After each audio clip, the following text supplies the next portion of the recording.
வணக்கம் நண்பர்களே. இந்த பதிவில் நம்ம எதை பற்றி பார்க்க போகிறோம் அப்படின்னா, உருட்டு உலகநாயகி மதிவதனி அப்படிங்கிற காந்தலட்சுமி. இந்த அம்மனி என்ன சொல்கிறாங்க அப்படின்னா,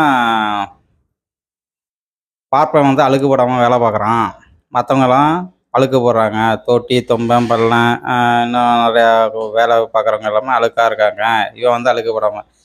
என்னால் உன் டிபார்ட்மெண்ட்லேயே இதேமாரி எவ்வளோ பேர் நான் வந்து சொல்லிட்டு போயிட்டே இருக்கலாம். கலெக்டர் வேலை அழுக்கு விடாத வேலை, அங்கே போய் பார்த்தா தான் தெரியும் கலெக்டர் என்ன பண்ணிட்டு இருக்கீங்க அப்படின்ட்டு. அதேமாரி பேங்க் மேனேஜர் ஏசி ரூமு குழு குழு குழுன்ட்டு ஆள் உட்காந்துக்கிட்டு அப்படியே இது பண்ணிகிட்டு இருப்பாங்க. இதேமாரி டிபார்ட்மெண்ட்டு உங்கள் அரசாங்க டிபார்ட்மெண்ட்டில் எவ்வளோ பேரை நான் சொல்லிட்டு போயிட்டு இருக்கலாம்.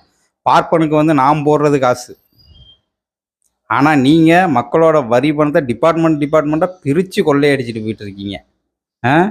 உங்களுக்கெல்லாம் எப்படி இவ்வளோ சம்பளம் ஏறுது? உழைக்கிறவனுக்கு எவ்வளோ சம்பளம்? உட்காந்து வேலை பார்க்குறவனுக்கு எவ்வளோ சம்பளம்?